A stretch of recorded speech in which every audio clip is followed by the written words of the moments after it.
in our company, and I think that's important as a business owner to have that experience. So eventually I was able to finally hire an employee a couple years down the road, and soon after I was able to hire my first manager. And that was really great because that allowed me to then delegate daily responsibilities and some of the operations to her, and allowed me as an owner to step back and kind of look at more fun things like expansion and different, overseeing different things with the business. So our next move was moving to Tampa, Florida. We opened our second location in 2013, so 3 years after our Jacksonville location opened, and I was able to move our manager from Jacksonville straight down to our Tampa location. It was a very smooth and easy transition. After Tampa, we opened our Atlanta location at the end of 2014, and that was kind of a game changer for us as a company. It was really something that took our business to the next level for a couple different reasons. One reason for that was that at that time we were able to bring on 2 new business partners, a married couple that was friends with my husband and I, who shared similar interests in business and shared a lot of our business philosophies. So we brought them in, and what that allowed us to do was have more hands on deck and have more great minds strategizing on how we could make our company even better. So they came in, and we were really able to come up with a very solid plan for expansion at that time. And we knew that we were really going to be able to execute it because we have more people, more leaders in our company on board with us. Another reason that Atlanta was such a game changer was because we realized that we were able to go into a market that had a very large population and also had a very large number of competitors, and we were still very successful there. So that was kind of a great place for us. We knew that we were coming into the market offering a service and a product that wasn't already there, and even though it was a little scary and there was a lot of competition, we were able to jump in and be successful. And then finally, the other thing that opening Atlanta allowed us to do was to gain some brand recognition as a regional successful player in the market. So adding on that third location and becoming a regional name was really something that helped to build our company and accelerate our success.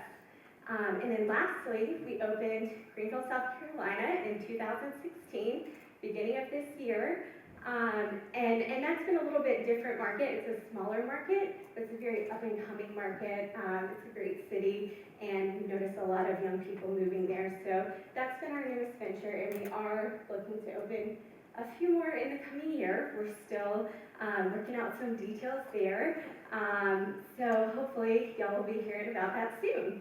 But I know we're doing some question and answers later. But just thought I'd throw a couple of things your way. One thing that a lot of people ask me when they're asking me about business is they'll say, Carrie, what do you look for when you're looking for a new location? And I kind of touched on that earlier. We're looking for big cities. We're looking for up and coming towns. We're looking at areas that don't have designers that we currently have, but at the same time, we're not afraid of competition too. So we're ready to get in there, and we're confident in what we're doing and our experience and what we're selling. So we're not afraid there. Another question I get asked a lot is how do you have brand consistency among your stores, and how do you ensure brand quality? And that's a really important question, I think. First thing I would say to that is to hire really great people, invest in your people, and then build a framework that allows you to process and relay information and expectations down through your company to your staff. We have a great framework where we have our owners, and underneath our owners we have a regional manager, and we pass information down and expectations down to our regional manager, and then she passes them down to all of our store managers, and then passes that information down to our staff. Additionally, we do monthly visits to all our stores between me, my business partners, and our regional manager. We spend a lot of time in the stores working one-on-one with our teams there. And then finally, a lot of people ask me, what advice do you have for someone who's thinking about going out on their own? And I'll say this, it can definitely be very scary, and you may not have it all figured out right now. But once you have an idea, and you feel passionate about it, be confident and go for it. If you don't do it, someone else will do it, and then you'll always be looking back and think, why didn't I at least try? So don't be afraid, put your heart and soul into it, and find a way to make it happen. Thank you, guys.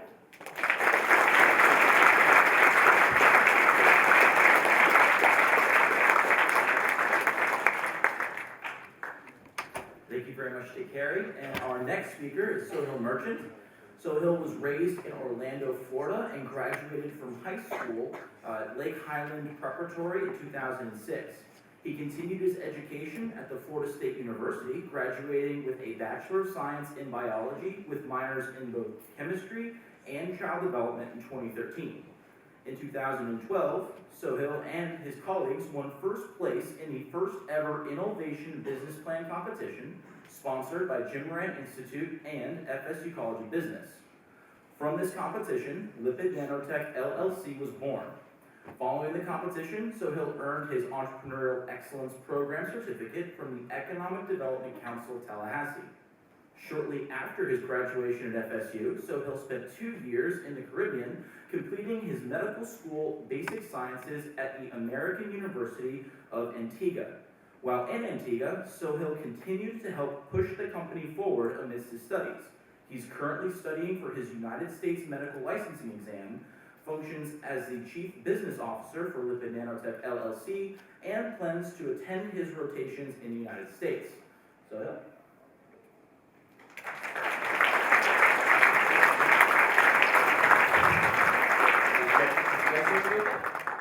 You guys can hear me back there? How many of you guys? Yeah, good. All right. How many of you guys play poker? Yeah. Oh, there's a lot. Oh, okay. My story starts by playing poker. Actually, I guess I can't even remember the year. Several years ago, I was in Panama City, in this county, Ebro County, and I was playing poker. I was, just trying to make a little money as a student, which isn't very much at all, right? So basically, this is where I met my research professor. I went out for a break from the table, and I see this geeky looking guy, and I'm a nerd. So, I just wanted to engage. So I engaged in a combo with him, and that was the start of something very interesting, actually. He tells me he's a professor at FSU in biology, and I'm like, wait, no, I've been a bio major for several years, too many years. I was in FSU too long, and he gives me his card. Lo and behold, he's an associate professor of biology. So I'll fast forward a little bit, but basically, I did some thinking, and I said, okay, you know what? I need to do some research, trying to get to medical school, and, let me talk to Dr. Leonard. That's his name, Dr. Stephen Leonard. And so I tactfully organized a little house game. I invited the professor over. I caught him, we had a nice little quiet moment. I said, hey, professor, I got a question for you. Can I do research with you? And he's a little socially awkward, and, geeks, we're all like that. So he's just like, yeah, okay, yeah, all right, you can do some research.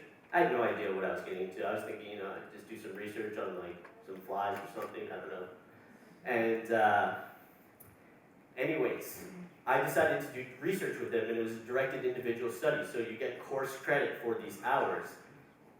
Basically what happened was that a month in, he pretty much thought that every single one of my research topics was just crap. I didn't know science, I didn't know anything. I felt terrible.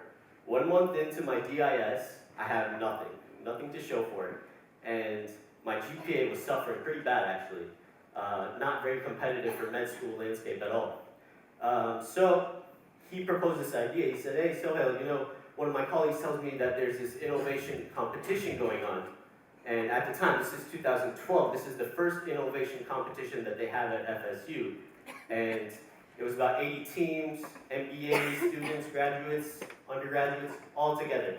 Whoever wanted to compete could compete. So I said, okay. He said, you could write a business plan on one of my technologies. Some of his technologies I just didn't think were gonna transfer over. So I did find one, and I'll tell you about it shortly.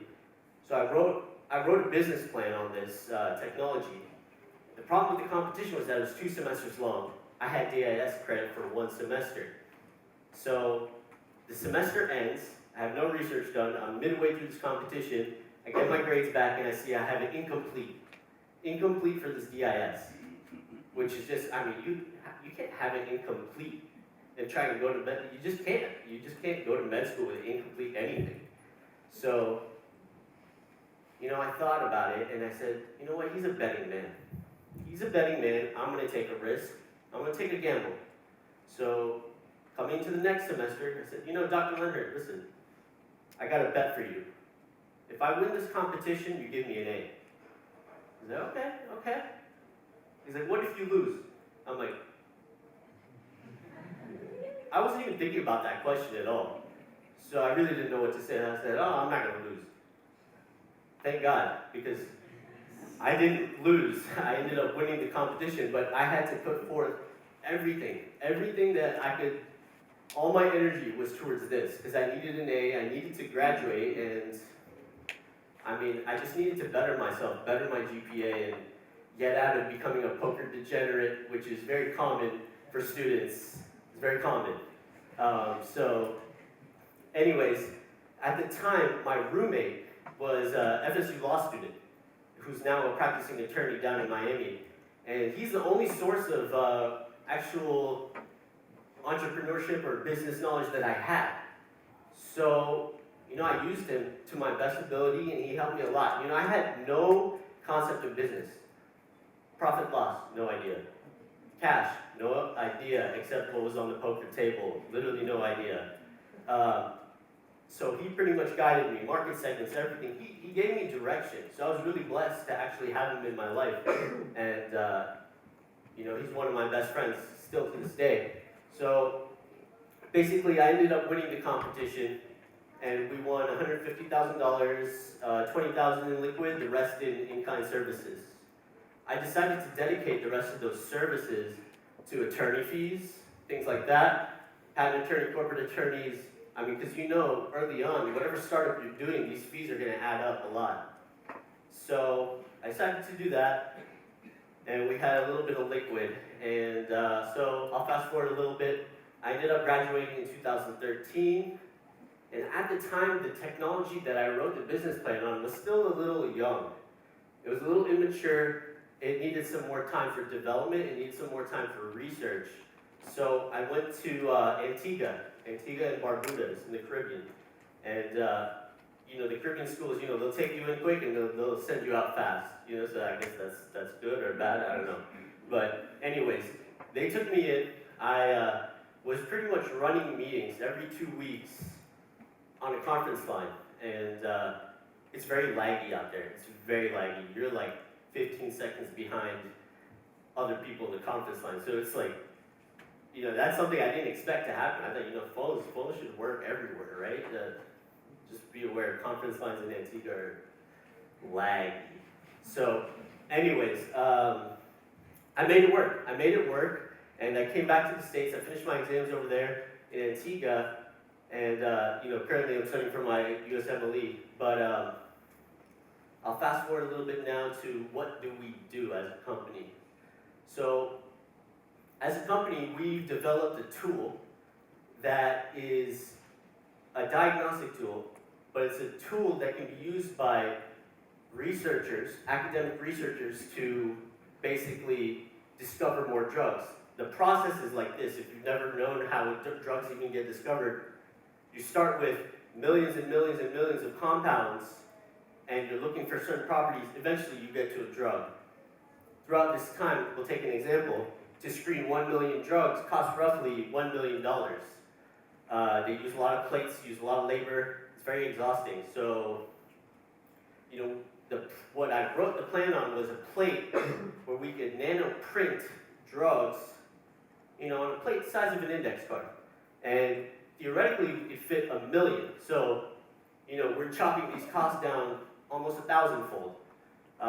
So that technology still needs some maturing, and we're still in the process of scaling. So today I wanted to talk to you specifically about some of the struggles that I went through early on. And I'm sure a lot of you guys are interested in technology, and technology is a very up-and-coming thing. How do you get your feet wet? How do you get involved? So academic institutions like Florida State are fantastic launching platforms. These platforms are great because they have all the resources, not just for normal businesses, but for technology-based companies, things like that.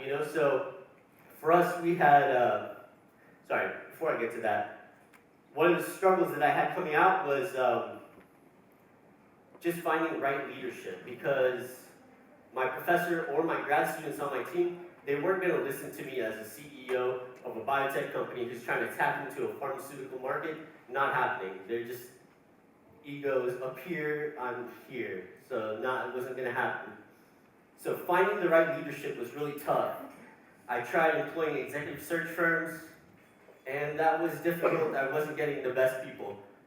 Then I found this website called AngelList. I don't know, how many of you guys know about this website, AngelList? Okay, good. You guys should all take a look at this website, because this is where I found my CEO, my CFO, because I'm really bad with numbers, that's why I pursued medicine, and he managed to outline every one of our numbers out, and he had a tremendous amount of experience.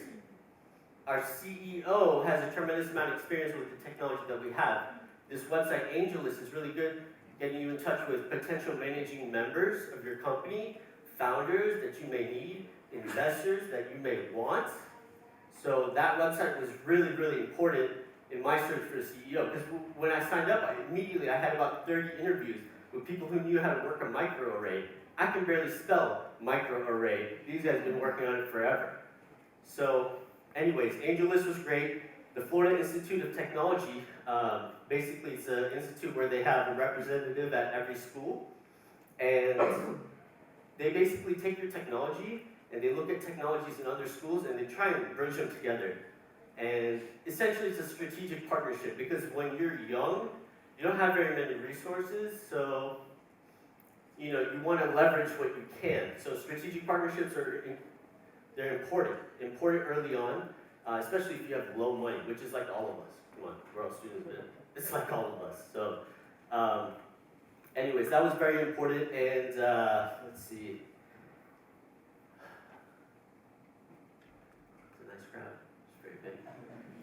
Okay, so basically, since I've run out of time here, I want to kind of sum up a couple things for you guys. In med school, I kind of learned that a business is like a body, actually. So it's like a functional human body, right? So you have your legs, your arms, your head, right? Head could be CEO, chief of sales, chief tech, CBO, HR, whatever. But essentially, what I realized was that, I wasn't the tech guy, nor was I the business guy. I didn't know that. But the key for me was being a master of my resources, because that's all I had. And if I didn't have the resources, I had to find them. So, in your body, none of these organs are going to work unless you have blood, and the only thing that's pumping blood is your heart. So, essentially, I kind of made the metaphor. The body doesn't function without the heart. It might seem a little narcissistic, but I considered myself the heart, because I brought everyone together. I brought the like-minded people together, the tech guys together. I brought them to the table. This is very important. If you want to be transparent, it's key. It's key. So, essentially, that's what I want to leave you guys with is, you don't have to be fantastic in business. You don't have to be fantastic in tech. But you need to master your resources. That's just critical. And when you can do that, you can bring anyone you want to the table and have a meeting of the minds. And that shows how you can become the impetus of the force behind your company. So, thank you very much.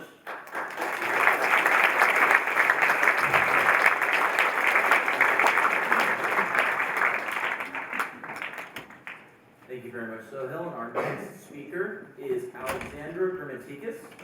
Alexandra started in the College of Business at Florida State until she realized accounting and finance wasn't for her. She switched to political science with a focus in international affairs and eventually received a Bachelor of Arts with a minor in business marketing. She began Alter during her final semester of her MBA program at UCF. She noticed the lack in versatility surrounding the button, an apparel element found in nearly everyone's closet. With only a semester left, she decided to test the viability of Alter's button covers by competing in the university's business plan competition. Alter, the only woman-owned business, took home first place and the money necessary to get started. Since then, Alex has helped grow Alter to an on-demand custom button cover company, making everything to order that very same day directly from Alter's Orlando-based facility. Alter recently received its first patent in January of 2015, partnered with Zazzle.com as their official button cover maker, and recently joined the Victory Tailgate as their official button cover brand in 2016 with over 600 collegiate and MLS licenses. Alter provides button covers that are affordable, versatile, and customizable. By sliding the cover over your garment's existing button, you can alter your apparel into custom gear. Alexandra?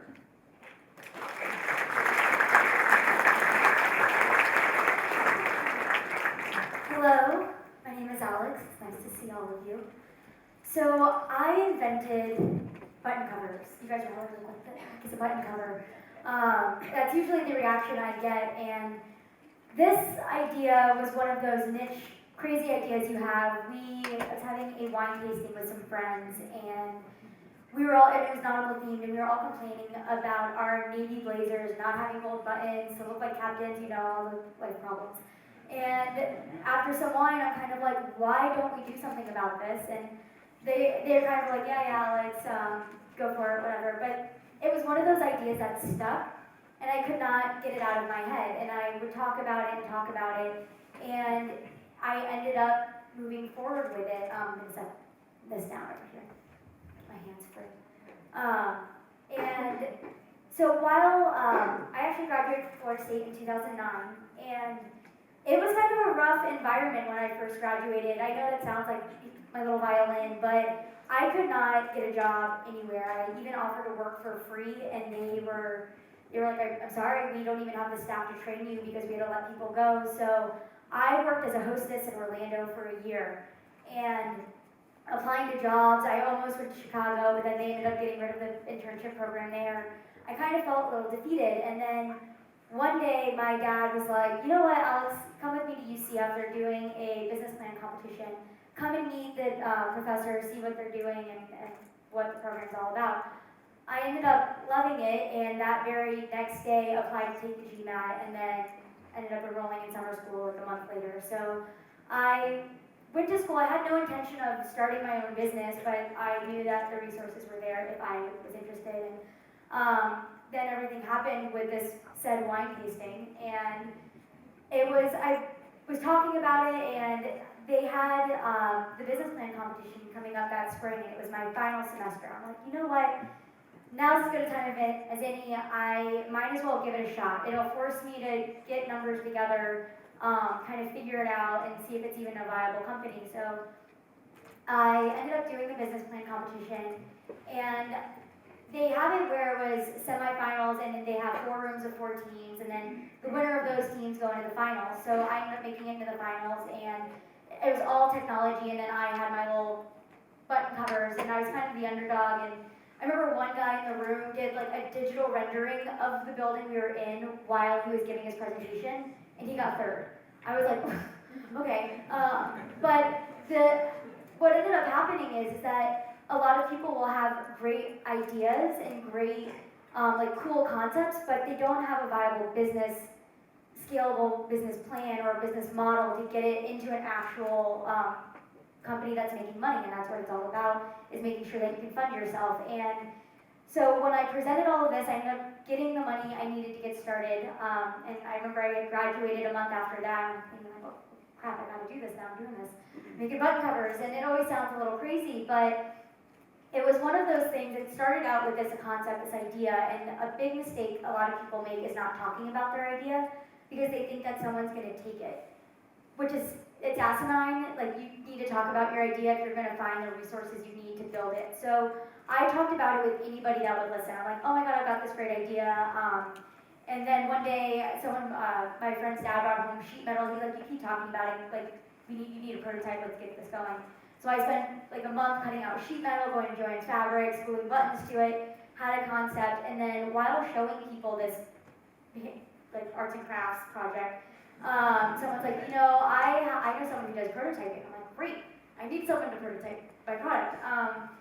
And so I met with this company. They ended up doing 3D printing models, and so I'm learning all of this. I did not know anything about 3D printing, prototypes, like CAD modeling, any of that.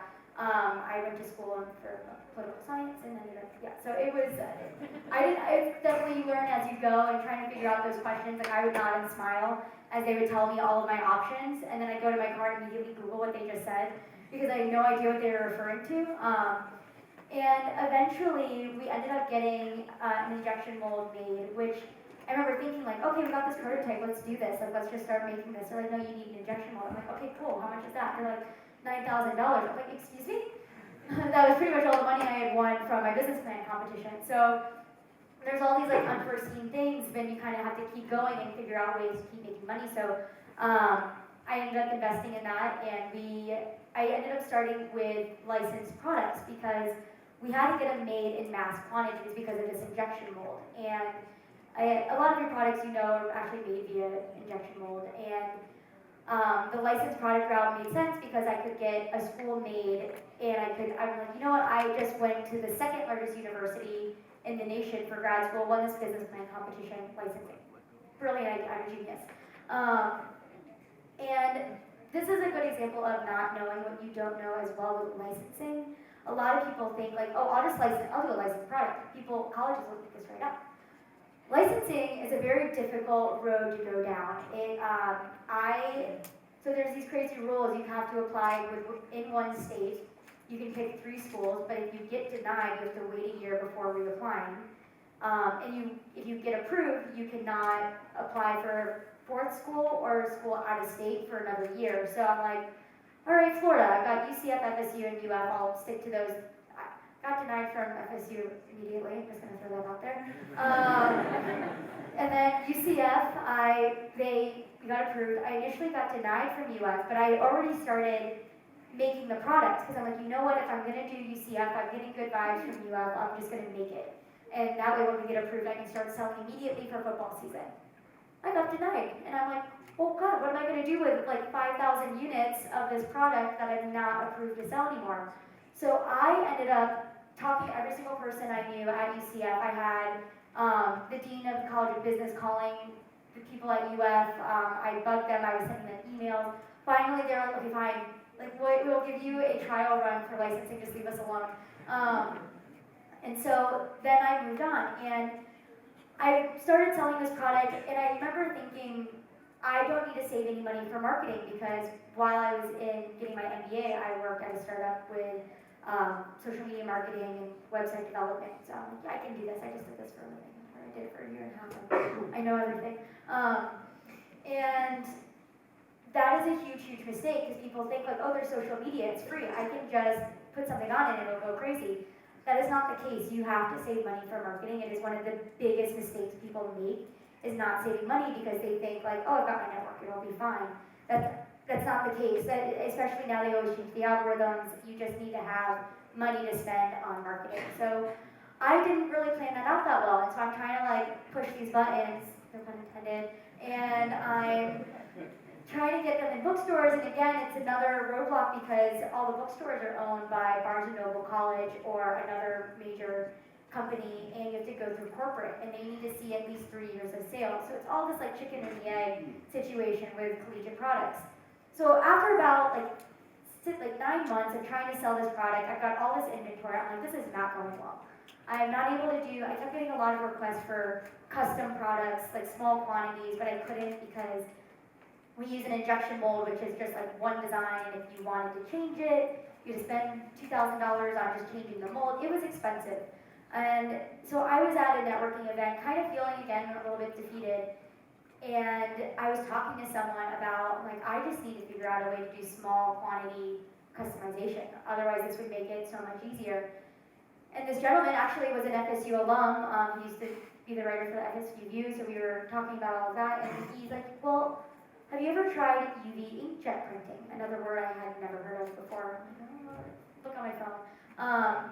It's like, I work for a company that makes custom cell phone cases, and we use this printer. It's like, come by the shop, I'll show it to you, we can test them out on your button covers. And I saw it, and it just so happened that next month was the national convention for these printers, and it happened to be in Orlando that year. So I was scrambling, I did a bunch of research, I went to this convention, and then like within a month I financed this like $25,000 printer, which was very scary because I was very broke, and so spending all of that extra money that I was trying to save on this financing of a printer was a big risk, but I was either that or go out of business. So I did this, and immediately I went from having to spend all this money on injection molds and large quantity product to I could make one button cover, or I could make hundreds of button covers literally within like minutes. And the quality was amazing. I could print the Mona Lisa on a button cover that's like this big. So this printer, which I would have never known about unless I had been talking about my issues, because a lot of people think like, oh, I must be failing, you want to kind of hide that. But if you don't talk about it, you've got no one there to offer you advice and offer you resources. So this was huge. So within introducing this printer, our sales increased by like 200%. We got into Zazzle because we were able to do on demand. So if an order came in, I could make it that same day and send it out. And I kind of had to abandon the licensing route for a little while until last summer.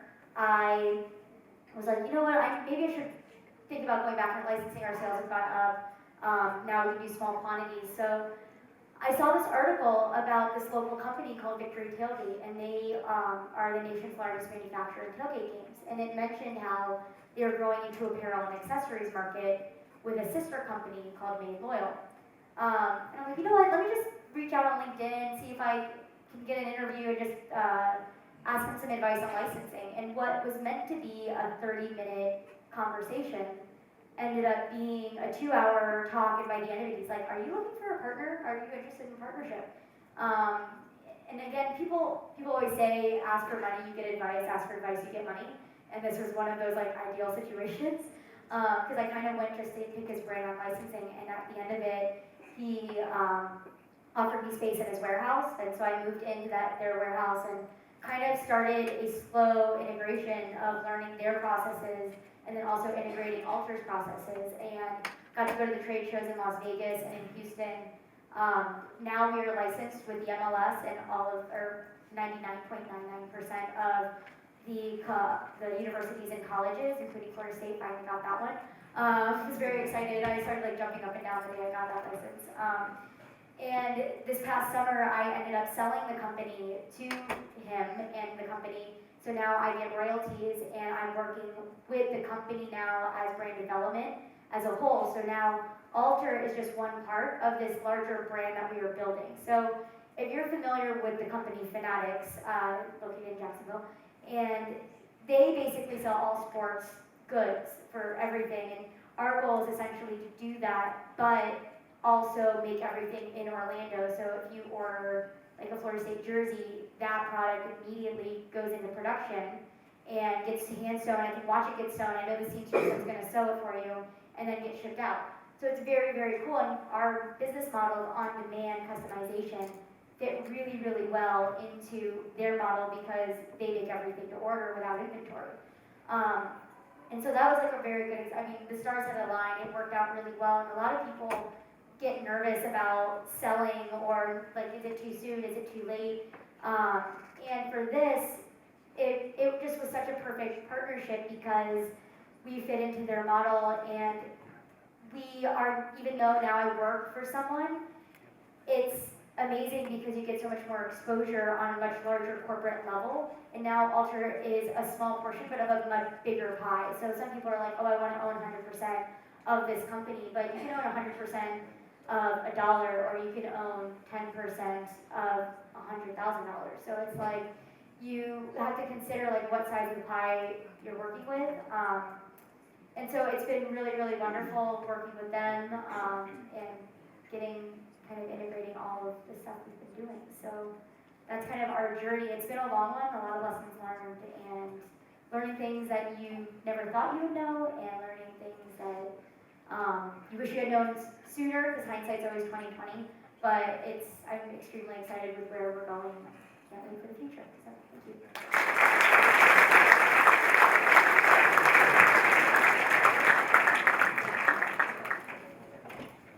Company, Data Visualization Authorities, and Medium.com's Matter magazine. He received both a Bachelor of Science in Biological Sciences and a Bachelor of Arts in Studio Art at FSU, where he served as an SGA Senator for the College of Fine Arts, a board member of Student Union Way, and a brother of Alpha Phi Omega. His alma mater recognizes him as a Seminole Torchbearer and Garnet and Gold Scholar. Please welcome Larry. Thank you. How's everybody doing today? Man, I'm actually wearing one of her pins that her company made, and these are awesome. She lucked out. I could have been not a FSU fan, but it turns out I am. So anyways, it's nice to be awesome here in Tallahassee and to be talking to you guys. I'm actually not too far off from you guys. I graduated from Florida State only 2 years ago. And I think there's like this interesting story that was happening my whole life, and I want to tell you guys about that story. And it starts back when I was 12 years old. I grew up in a neighborhood where everybody would go outside all the time. We'd go out and play football, we'd play basketball, and sometimes we'd walk into each other's houses and play the, what was it, PS2 at the time. But anyways, one of the things that we also did was we always, in the same spirit of trying to just be outside of the house, this was back in the day when computers were just starting to become this thing that everybody would have. And we didn't have access to computers in our houses, so we would go to the library. It sounds like the nerdiest thing ever, but we would go as friends to the library to hang out sometimes and just use the internet, use the computers. And one day when I was in the library, I ran into my friend Anna. She was one of my classmates. I must have been in elementary school or middle school at this time. And she was looking at the screen, and there was a wrestling fan page. And I was like, "Hey Anna, what's that?" And you know, I'm looking at it, and she's like, "This is a website I made." And I'm like, "Whoa, Anna, I had no idea that websites was something that you could make." In my mind, websites at that time were this thing that I didn't know who made them. It was probably like AOL or Microsoft or somebody, but it just didn't really feel like somebody my age or some 12-year-old could make websites. So I kind of, would always think about that and just think about the fact that, wow, this computer lets you do things that you didn't think you were capable of. And even though you're young, you still have access to everything you need to accomplish things. And so a year or two later, we ended up with a computer in our house. But what was interesting about this computer was it didn't have the internet. So the only thing you could do on that computer was play solitaire, mess around with Microsoft Paint, and eventually you just get tired of drawing lines on Microsoft Paint and then using the paint bucket where you could just add in colors. Like those are two things you can do anything else on the computer. So one day I went to the library and I got a book that taught us how to make websites. And I said, I'll take this book home and I'll follow it, and you know what, I'll just make a website. And in a matter of weeks I did, and it turned out that it wasn't even all that hard. It was really simple once you understood it. And just ever since then, I was always interested in technology in one way, shape, or form, but also science and other similar subjects and unrelated subjects such as art. So when I got to college, I decided, I think I came in as a sophomore. I did IB in high school, so I had enough credits to come in as a sophomore, and I really liked bio and I also liked art. So I decided I'm going to do both of them. So I studied art and bio as an undergrad at FSU, but one thing that I'm really glad that I also did was I got involved. I really just stepped out of my shell, and if there was something that interested me, I got involved in it. So I joined the SGA. My sister's here, and I remember when I was first reaching out to see her, she said, Larry or Lawrence, you need to get involved. You should join SGA. You know, I was like, man, I don't know, but you know, I took her advice and I joined, and when I was in SGA, I got also involved in another organization called Student United Way.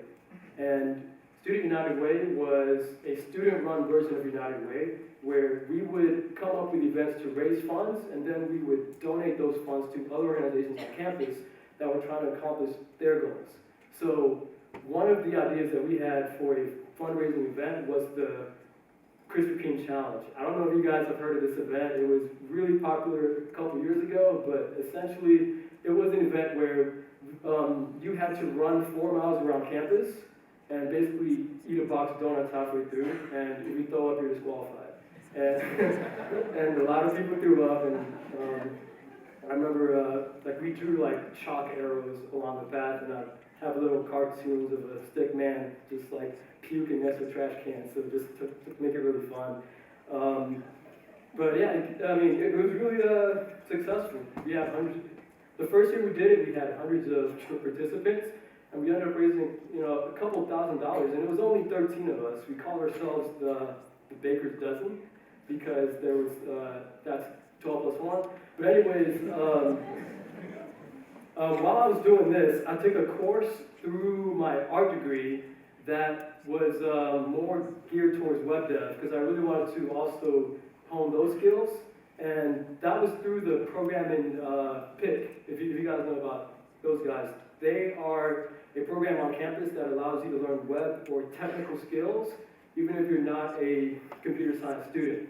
So through my art degree, there were 2 courses I could take through them, and I took them. And while I was taking this class, I noticed, wow, you can do so much more with websites, because before this, I was making static websites, but these guys taught me how to make apps, like like a Facebook is an app, things that were dynamic.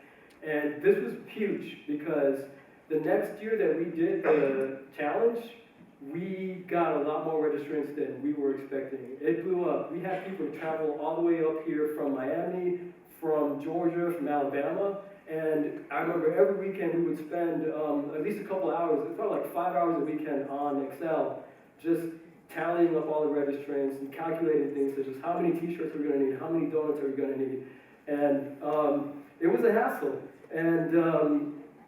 And I just remembered that even though like we did it and it was successful, I remembered all those times it was a hassle. So when I took over the event as director, I said, you know what, guys, we're going to save us all this time. We're going to use this technology to help us do our work better, so we can be more accurate, more efficient, and have more time to do other things. And when I did that, it turned out that this website was something that people could register on. It would give everybody their tickets, but it would also do all this manual labor that we did. It gave us graphs and charts of all these things that would that we would have to calculate.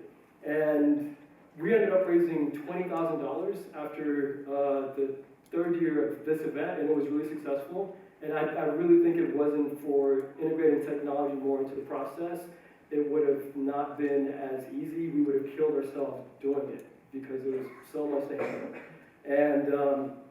And so this is the time when I was about to graduate, and I'm like, man, what am I going to do with my life? And I initially wanted to come in as an art major and a bio major, because I wanted to become a medical illustrator. And I remember sitting in the lobby of the bio office. I was actually lab partners with Sohala, so it's a really small world. And I noticed that the advisors had to keep walking in and out of their office. And I'm like, man, why is that? And it turned out that the advisors had closed door operations. Like like how the office was laid out, the advisors had no idea who was outside waiting for them. Even if they had appointments, they had no idea. So they just had to keep walking in and out of their office all day. And when I was seeing this stress point, this hassle point, and I said, you know what, guys, I can make something for y'all if y'all want it that would solve this issue for you. And they were all for it. This is probably like my first time stepping out as as a non-creative in particular, but like somebody trying to solve a problem as an entrepreneur, saying, hey guys, I see a problem you have. I think I can solve it. If you want me to solve it, I'll do it for you.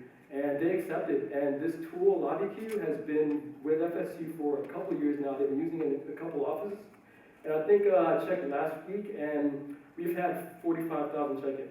And ever since then, I decided that I'm not going to go into art. I really like entrepreneurship. I really like being out and talking to people, solving their problems. And so I graduated, and I decided I'm going to stay in Tallahassee. This is where my network is. And I ended up finding another app that was very similar to LobbyQ, but for waxing salons with the same problem. They had no idea what was happening in their rooms. So this tool would give them a dashboard of what is happening in all of your rooms, and that ended up actually streamlining their operation and cut down wait times in half.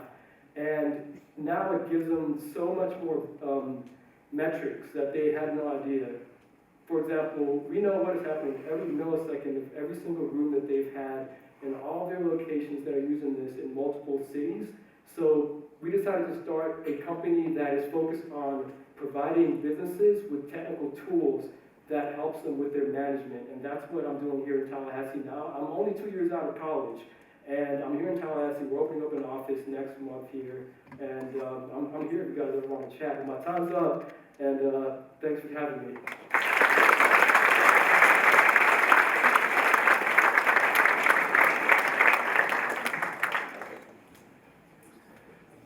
Thank you to Larry, and our next speaker is Troy Sultan.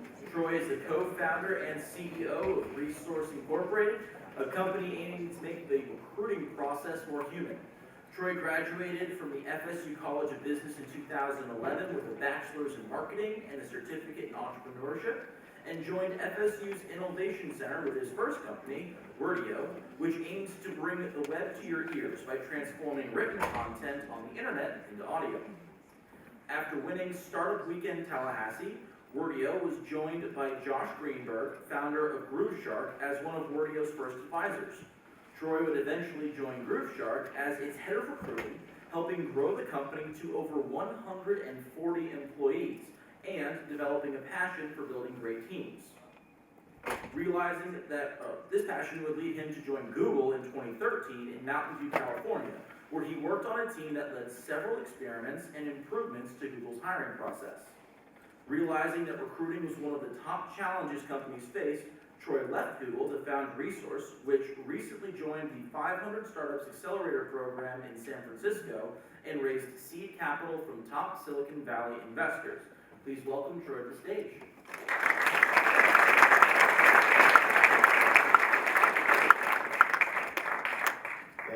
Thank you, James, and the faculty for putting this together. It's been super fun to be back on campus for a couple days. Maybe too fun. I'm going to try to tell my story sort of through a series or handful of lessons that I've kind of learned along the way, and use some anecdotes from my experience to kind of emphasize them. And in large part, these are things that I wish somebody had told me a little bit earlier in my career, or when I was sitting in your shoes. So the first of which is kind of in the form of a disclaimer almost, which is when you're at the beginning of your career and you're in your shoes and you're trying to figure out kind of both what you want to do and what direction to head and which people to surround yourself with, you'll hopefully get a lot of advice from a lot of really smart people. And something interesting that you start to realize over time is that a lot of these really smart people's advice, it's quite contradictory. And so you end up with what we call, in going through the 500 Startups Accelerator program, mentor whiplash. And so my first point is to kind of take every bit of advice, and not as a prescription, but just as one data point, that you're collecting, along with many others, to help inform your own gut decisions. And try not to let anybody kind of prescribe how you should approach things, because there's a multitude of right ways to do things. And if you end up doing it somebody else's way, you're probably going to do it less good than they would, and you're going to end up living their life, and so on and so forth. And so that includes my talk today, by the way. So a lot of people fall into entrepreneurship in a number of different ways. So some people kind of back into the business. Some people kind of have an epiphany at some point in time, and as you've heard the stories before me. Faculty, hold your ears. I had a fucking plan. And I don't believe that your career is something that you leave to chance. And when I was in your shoes, I spent a lot of time thinking about what I wanted to do long term. And so I encourage you, as you start thinking about what business to build or what job to take, I encourage you to not think about the move right in front of you, the first one or the second one even. I encourage you to really think about what your end game is and spend all of your cycles figuring out what type of life you really actually want to live, because it will help make the decisions you're making in the day-to-day or the next couple of years a lot easier. And so that brings me to my next point, and this is the important one, which is if you take away anything from my talk today, it's that you should think long-term in almost everything that you do. And so it's very rarely about the now or what people think, care about what you're doing today. It's more about where you ultimately want to be. And so an easy exercise that I use, and I encourage people to use, is to think about your life when you're 70 or 80 years old. Try to really put yourself in it, because this day will come, and you will be sitting on some porch somewhere thinking about the work that you've done and being kind of physically done with your work and unable to do anymore. Like, what type of life would you have need to live to be fully content and stoked about what you've done, and not have any regrets whatsoever? And this is probably the hardest thing, I think, for young people to try to grasp, which is why I think it's worth putting all of your bandwidth into now. And it could be abstract. It could be, you just want to have some sort of social impact, or you want to make $1 billion, or whatever it is. I think that helps narrow the scope of your career and give you kind of what I call a North Star. And if you have your North Star in place before you start your career, and you're evaluating kind of options moving forward, it doesn't really matter if you make a left first and then a right, or a right first and then a left. So long as you're making progress towards the North Star, nothing matters, right? And if you don't have that plan and you let the kind of wind blow you through your career, you're going to end up at 70 and just hoping that the things that you would have done are the things that are going to satisfy you then. And so it's worth being extremely thoughtful right now at this point in your life, and understanding what it is that's actually important to you. And so I came into school as a biology major, and I grew up fixing things and building, taking apart engines and putting them back together, and trying to understand how things work. And for some reason, I decided I wanted to be a surgeon. And so that meant that I had to go through the undergrad med and then med school. But when I sat back and I actually dreamed about the life, that kind of end game, I pictured a system of hospitals and a huge staff and like building this massive kind of presence on the business side of things. And so I had a call with a mentor's friend who was in the space, and I'll never forget it. I was standing in the parking lot on campus, and he said, think about a career in healthcare and make sure that you want to do it 100% because you want to help people in this way, and not even 2% because you want to make money. And so that brought me back to the drawing board, and I had to be really honest with myself, and I realized I actually just wanted to build the system. I just wanted to build this, I wanted to create a business out of thin air. And so I changed my major to business, and I never looked back. And I would found a company here during school by taking out the cheapest money that I could possibly find, which was the fastest student loan. And it was $2,000, it was, 6% interest that you didn't have to start paying back until after you graduate, and no brainer. Started our first business with the idea and mindset that statistically this thing's gonna fail. It's gonna fail and I'm gonna accept that. But I'm gonna try as hard as I can to make it work. But realistically, it's not gonna work financially, but I'm gonna have spent $2,000 on probably the best education I could have gotten. And if anything else happens beyond that, then icing on the cake. And so the first advisor we'd bring on was Josh Greenberg, who was one of the founders of GrooveShark.com, the music streaming service based in Gainesville. And you know, I would be thinking a lot about the learning and failing, and a year in would have the first career inflection point, my first career inflection point, which was I knew what I wanted to do now. I wanted to build a really big company that was meaningful and had a lot of impact and lasted longer than I did. And I asked myself whether or not I'd be farther along in 10 or 20 years if I keep doing this learning, failing, or if I like sacrifice a couple years and go work for somebody else and learn intimately from the inside how a system that's working works. And that's ultimately what I did.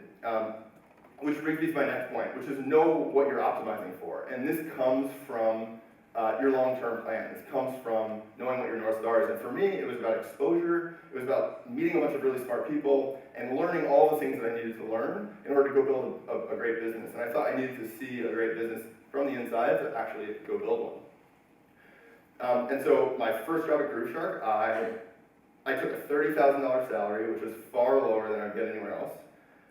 And I didn't care at all. And actually, the first time that I was offered a raise at the company, I asked our COO at the time if I could take more equity instead of cash. Because another $10,000 or whatever wouldn't have been that meaningful in terms of my life, and I don't think it would in yours either. You might buy an extra drink at night or look at a number on the screen, be a little bit bigger, but it won't actually affect you much. And so I figured GrooveShark was either going to blow up this way and become a $4 billion company overnight, or this way, if you're familiar with the story, we're getting sued for $17 billion. And so it could have gone either way. And it would go this way eventually, actually. And you know, I remember him looking at me after I asked that, and he said, "I wish every single employee at this company asked that question." And I didn't think about it at the time as strategic, but I just thought about it in terms of risk reward, which is, you know, it's $10,000 or a potential brilliant move that gives me financial freedom and the ability, a win under my belt, and the ability to build my own company after this. So, you know, that would ultimately lead me to Google, where I wanted to see the full cross-section, and GrooveShark was the biggest company I had seen. I wanted to see a really large one. And, you know, there I just spent a lot of time building relationships and banging down doors outside of my normal job, which is finding out any way that I could possibly help anybody that seemed to be in pain. And it seemed to work really, really well. And I would quit Google after 9 months to found the company we're working on today, which is built almost entirely on top of all of the people in my previous 4 or 5 years that I'd offered to help for no reason, that I'd stepped up and just provided the help without even asking, and are now our early customers, et cetera, et cetera. And so, you know, I think the last thing that I'll leave you with is that you should be extremely proactive about your career, you know, and in summary, think long term, ruthlessly build relationships. And if you have that in place, success becomes really easy. You literally just have to show up. You just have to wake up every day and grind and go through the drudgery and go through the motions and just execute little by little by little. And you'll look back in 5 or 10 years and you'll realize that you've gotten really, really close to your North Star. And that's it. Thank you so much.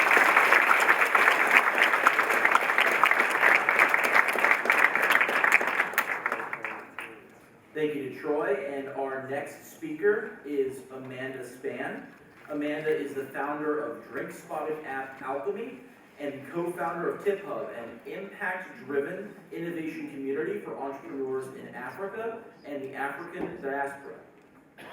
TipHub annually hosts the largest gathering of Black-owned startups outside of the continent of Africa, Diaspora Demo Day, and a publicist by trade. Amanda specializes in marketing and ecosystem development for new and emerging brands. Prior to her current ventures, Amanda was the Chief Marketing Officer of Gordology, a tech social enterprise to support and engage the Black community, and the first organization to host hackathons targeting African Americans. The company helped to spark Black interest in technology, assisted aspiring minority entrepreneurs get their apps or projects off the ground for little to no cost, and bridged policy and innovation to combat social issues. For her work, she has been honored as one of Business Insider's 30 most important women in tech under 30, Walker's Legacy 2016 Power 50, Rolling Out's 25 Women You Should Know, as one of BET's Blacks on the Brink of Greatness, as well as one of the 5 Future Leaders in Technology by Black Enterprise Magazine. She has a master's from Georgetown University and a Bachelor of Science in Merchandising from Florida State University's College of Human Sciences, as well as a Bachelor of Arts in Communication Studies from the School of Communications. While at FSU, she was active in the Black Student Union and the NAACP, in addition to participating in leadership. Please welcome Amanda to the stage.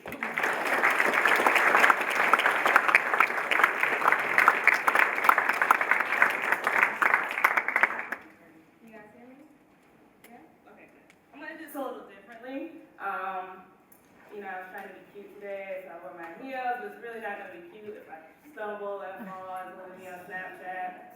It's not what's up. So, and also I feel like, if I can sit here, I feel like I'm talking with you and not at you. So the way I want to do this, I want to tell you a little bit about my life story and how my journey in entrepreneurship. It's a little different from, what you've heard so far. I'm a serial entrepreneur. I have ventures that are successful, ventures that failed, and there was a bunch of lessons in between. So I'll kind of wrap things up by telling you 4 of the most important of those lessons.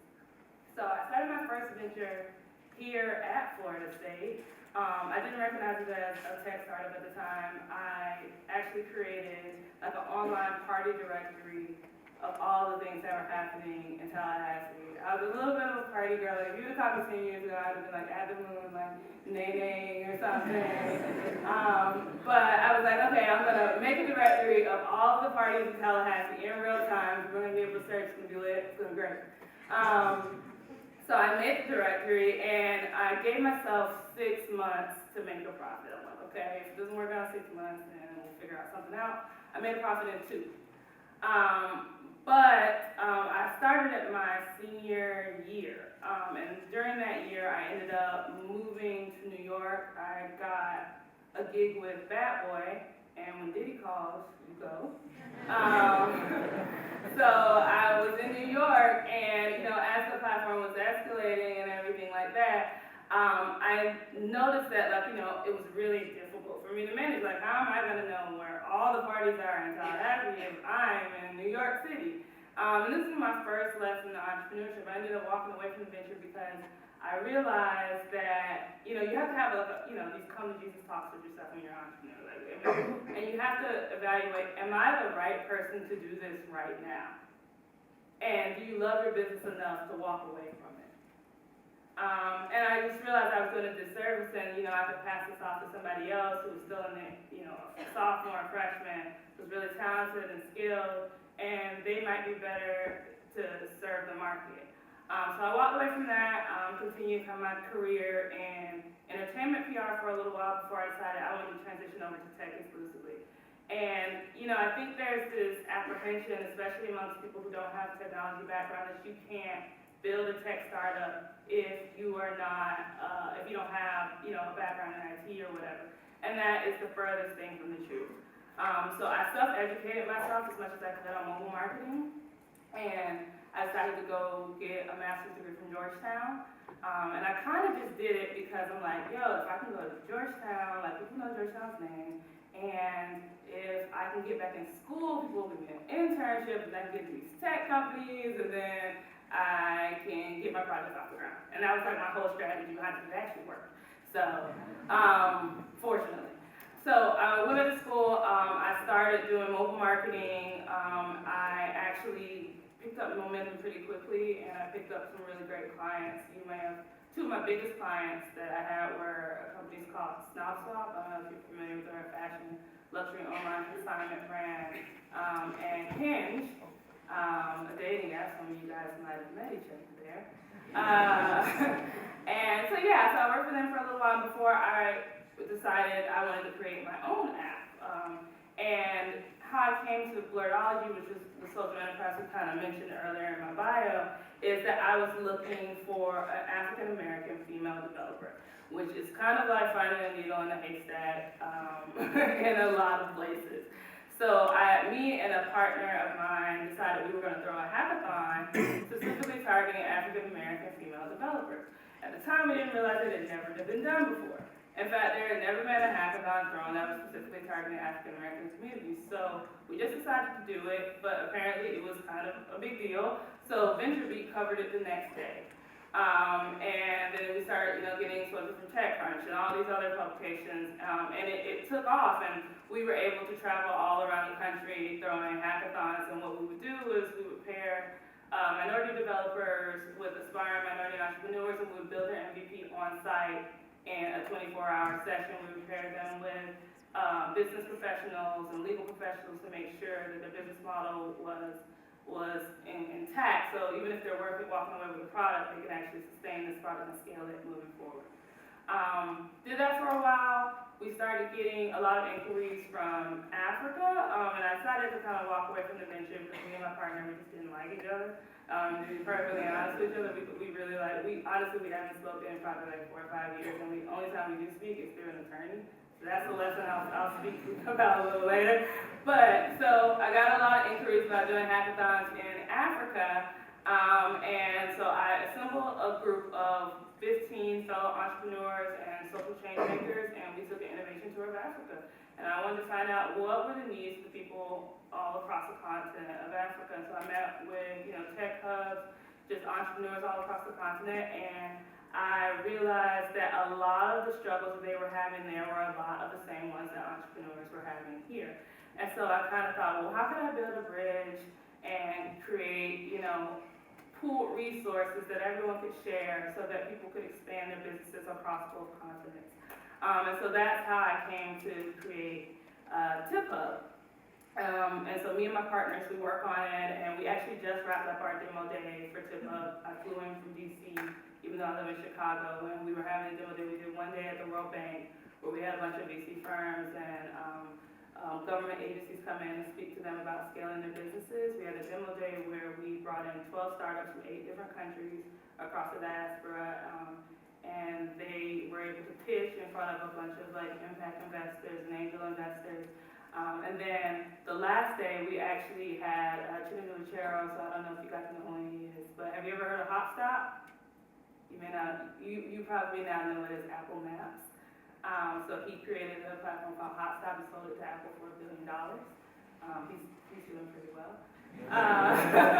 And he actually kind of, streamed in, and he got to speak to our entrepreneurs intimately, and a lot of the founders who are in the DC area. Since we started the venture in 2.5 years ago, we accelerated 37 companies, and they've raised about $4 million. We expect our next class of entrepreneurs to raise probably, maybe, I would say probably. It's still up in there because these things can be tricky, but we anticipate them raising probably another $3 million in the next few months. And we're really, really proud of that. I've realized that I'm a much happier social entrepreneur than I am in helping other people launch their businesses than I am in being in the business.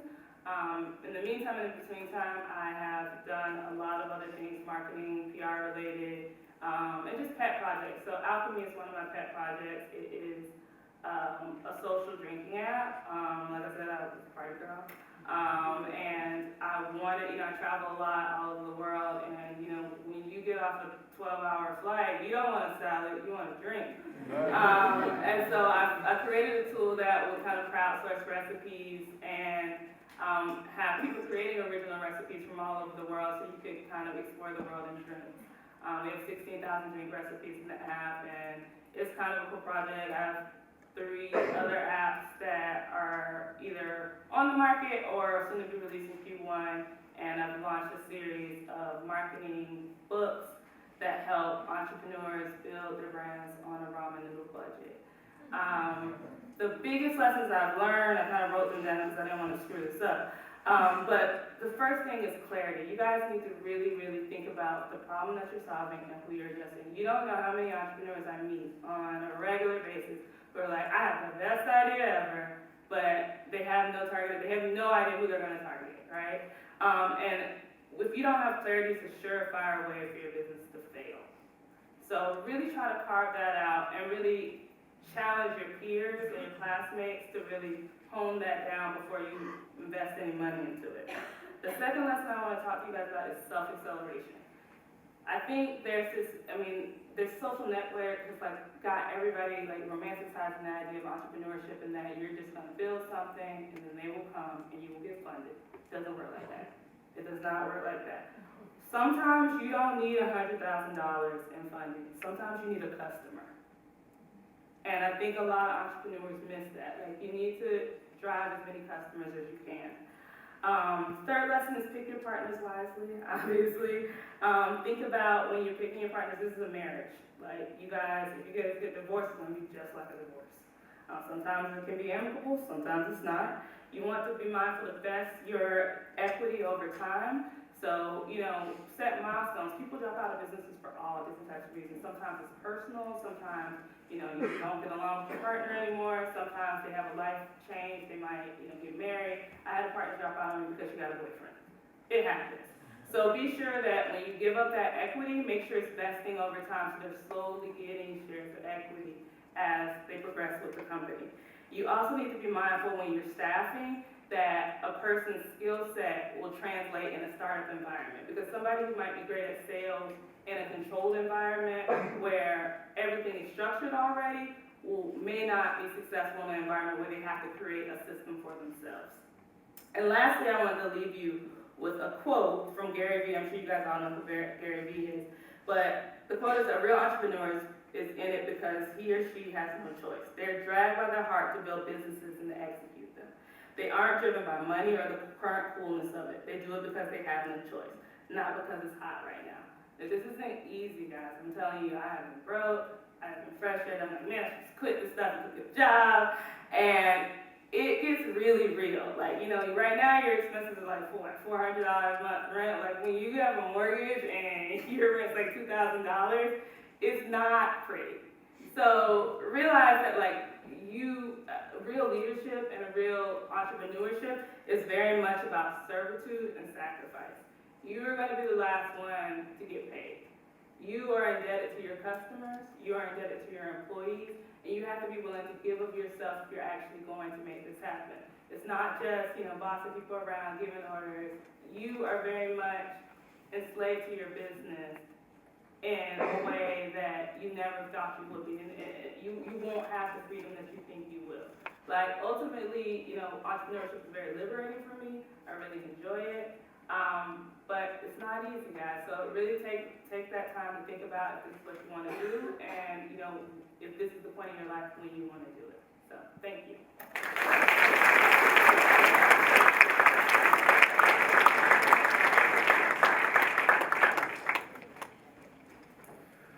All right, and finally we have Darren Hoffman. Darren is a music and film producer originally from Miami, Florida, currently residing in Brooklyn, New York. A graduate of Florida State University's College of Motion Picture Arts, Hoffman has produced over 250 traditional and interactive music recordings, founded two companies, Tutti Dynamics in 2008, which is now Spectrum Interactive, and Guava Records in 2016, and he plays the drums for the Brooklyn-based band Gorgeous. After graduating from FSU in 2005, Darren was awarded the Basin Street Scholarship for Jazz Studies at the University of New Orleans. In 2012, Hoffman's company released a next-generation interactive music education platform, Tutti Music Player, which was adopted by Berklee College of Music as required course materials for incoming students. Also in 2012, Hoffman began producing annual recordings and interactive programs with Wynton Marshalls and the Jazz at Lincoln Center Orchestra, currently in use at over 750 high schools. In 2013, Hoffman's documentary feature film, Tradition is a Temple, premiered at the New Orleans Film Festival and at the Film Society of Lincoln Center's Walter Reed Theater. In 2015, in collaboration with Christian Scott, Darren designed and released the Stretch Music app, the first of its kind interactive music album release. Darren has performed and studied music with multiple artists, and as a cinematographer, he has collaborated with choreographers on multiple disciplinary performances at the Lincoln Center, Tribeca Performing Arts Center, the Baryshnikov Arts Center, and the New World Symphony. Please welcome up Darren.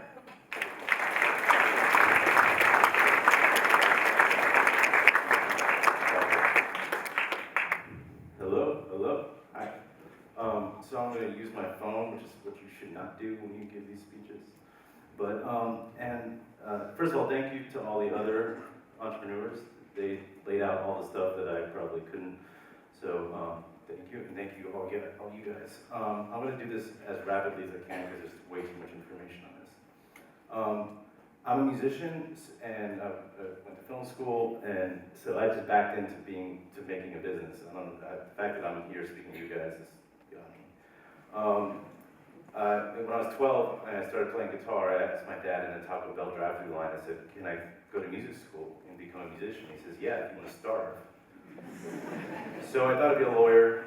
In between junior year and senior year of high school, I went to Stanford, and it was like a junior statesman thing. I was really into social justice. I was going to become a lawyer and study political communications and constitutional law. And then I got kicked out for smoking dope in the last week of the program. So this crisis turned out to be my biggest opportunity.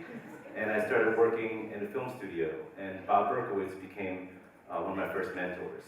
I focused on filmmaking as a means to create a combination of all the arts and as a more powerful tool for social change, because media, I found, was the strongest tool for propaganda and for getting messages out.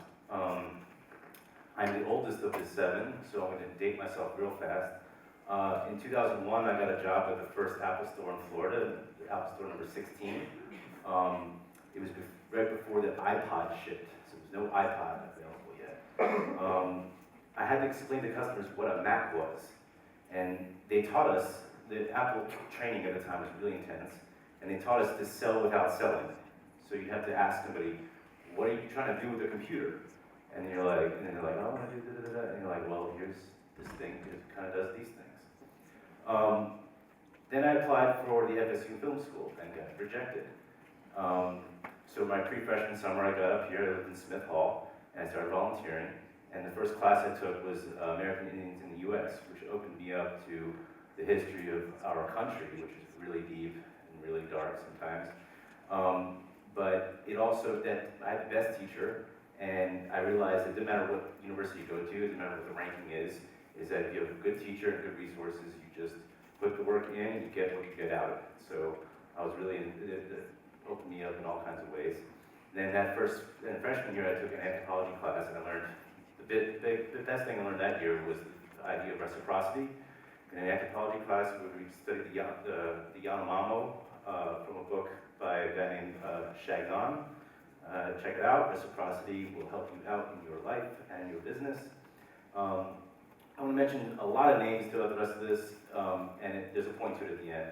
I'm going to quickly list off some of the faculty and staff that I loved here at FSU. Andy Rubin, Chip Chalmers, Braddock, Dr. Val Richard, Leslie France, Keith Slade, Sandra Soros, Jim Green, Tony Ciarello, and Marie Beam. These people cared about their students, and they cared about me and my well-being.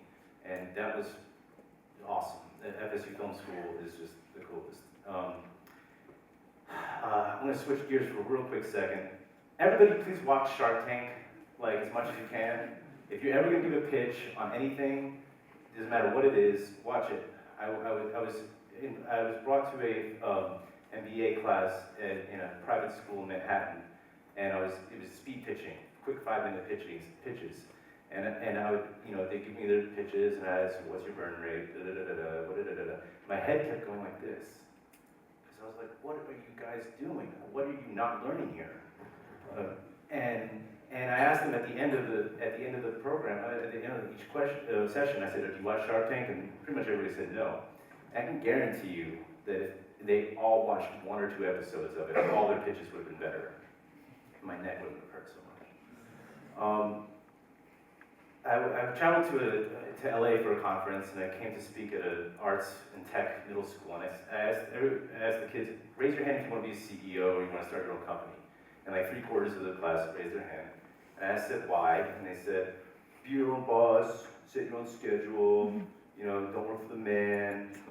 And I was like, okay, those are good questions, those are good answers, but they're okay. But my question to you is, what problem are you trying to solve? And you know, the other entrepreneurs spoke about this too, is that being your own boss is not a good reason to start a business. It's just not. You never will be your own boss. As soon as you have an employee, they're your boss. And when you have 10, then you get 10 bosses.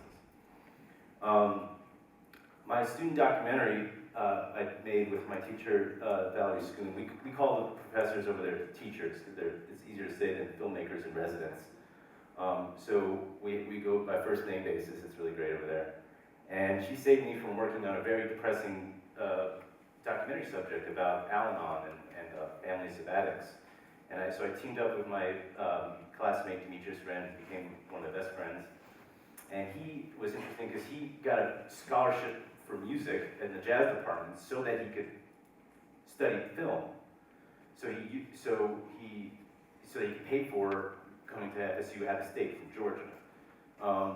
And we did a doc on two students, Dave Potter and Will Goebel, who also became great friends of mine and inspired me to do all kinds of things. And my wake-up moment was shooting this documentary. Marcus Roberts walks in. He's basically one of the best piano players in the world. He's a professor here at Florida State in the music department. And the crossover I was able to experience between the film and the music school is something, and with the caliber of teachers and resources, was only something that could happen at Florida State. This moment, meeting Marcus Roberts, who worked with Wynton Marsalis and Jazz Lincoln Center, was my wake-up call that I was behind and I needed to go to music school when I was done with film school.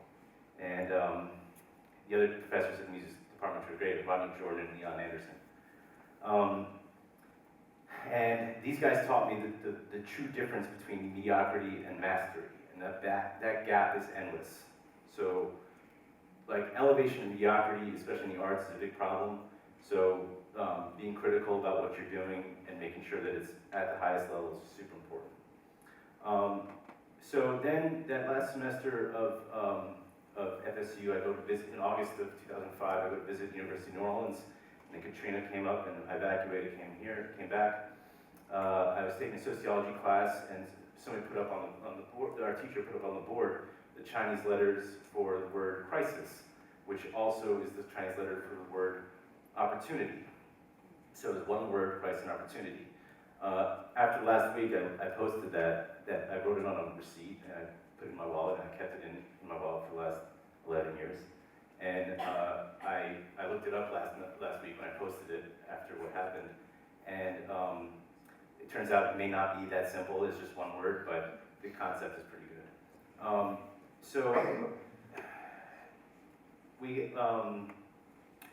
The dean of the film school brought in amazing teachers when he came in. We were his first class, and we learned a lot of business lessons from some of these teachers. One was Victoria Myers. She said, don't name your movie anything that will prevent it from being seen. So don't name it Forgotten or Silenced or anything like that. Naming things is very important. We also learned about demographics. You have a movie written with a lot of black characters, Latino characters, and it's going to be the best script in the world. You'll sit across from some producers at a fancy restaurant in Santa Monica, and they'll be like, we really want to produce your film, but we're going to show you a bar graph now. And that bar graph, the tall bars are movies with primarily white characters. And these bottom bars, or the bars that are below, that are in the red, those are the ones that are primarily black and Latino characters. So I was pretty woken at that point to the fact that it's a struggle for social justice in this country, and especially in the media and in the filmmaking world. Brandy Bradburn, our editing teacher, said, don't speak poorly about any of the films you work on, because you say, how's it going? You say, it's going great, otherwise the news will spread so fast, it will, you can get shut down real fast. I moved moved to New Orleans, studied at UNO. I traded my filmmaking skills for graduate assistantships at UNO, and I tried to make a business off of jazz education, which is the smallest niche of a niche of a niche. But I was compelled. Moved to New York to work with Wynton Marsalis and Berklee College of Music. I met what I consider to be the community of the most pure artists there are, which are fine art dancers, because there's no potential getting rich. It can end, it's a finite amount of time you can do it, and it can end at any moment, but these people still dedicate their life to it. Those are Yara Travieso, Esme Boyce, Carly Ecker, Charlotte Bidwell. I'm starting a record label now. Why would anybody do that when the music industry has imploded? It's because I'm trying to solve some problems, and within my peers are in. I'm going to go over for just 1 second, sorry. One lesson I learned is don't make something if you can't sell it. You don't know how to sell it. That's the only thing I really learned. Best advice I ever got was the first person to lose in business is the one who gets emotional. The reason why I named all these people is because your relationships are the most important thing you can get. You gotta be loyal. Listen to The Fitter Happier by Radiohead. If you're ever feeling blue, listen to Keep the Faith by Michael Jackson. And read The Road Less Traveled by Emma Scott Peck. And finally, YOLO.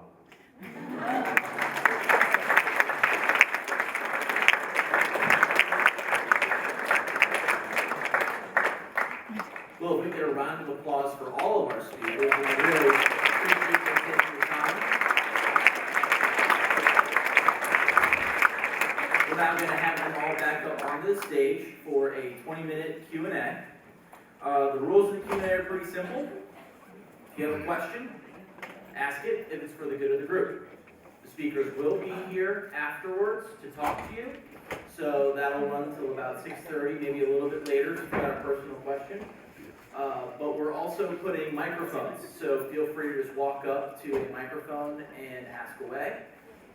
There's also a hashtag on Twitter, hashtag 7under30, and you can also go on to Facebook and go at Jim Moran School. And our Twitter monitors will be looking for your questions, and they can ask them for you. And yeah, so does anyone have a question to lead off with, or? No? Okay, well, I'll start then. I prepared some. I had advance notice, so I guess that's cheating. But a couple of you mentioned in your bios and also your stories that you were part of organizations, be they Greek organizations or honors organizations on campus. We're always sold on how those are going to be wonderful marketing opportunities in the future and, for life. Can you explain in your entrepreneurial endeavors how they did or did not help out? And whoever takes it first gets it. I'll take it. It actually did, they actually really did help me. So the way I kind of got to like Bad Boy, because people always ask, well, I didn't see Bad Boy on your resume. They want to know, how was Diddy? And the way I got there was being a writer for the FSBU. And the way it started was, I started writing for the FSBU because I felt like I needed to hone up my writing skills to be involved in PR, right? And then Atlantic Records was on campus and they were looking for a campus ambassador. And I didn't have any experience in music. I didn't know much about the industry, but I was like, I can write. And I write for the school paper, so you guys gotta take me seriously. And so I told them that I would write a college newsletter for Atlantic Records. And they were like, well, we weren't really looking for a newsletter, but I guess that could be valuable. And they bought it. I never ended up writing a newsletter for them, but it got me on the team, right?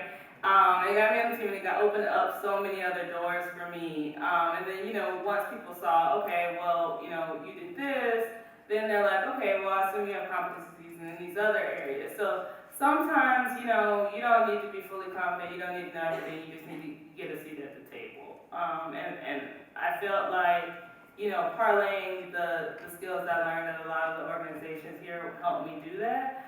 Even if you don't have the job experience per se, you could still, route things back to an experience you did. when you're starting out, you know, especially in entry-level positions, or, you know, convincing people why they shouldn't invest in your business, it's better to have some experience than nothing.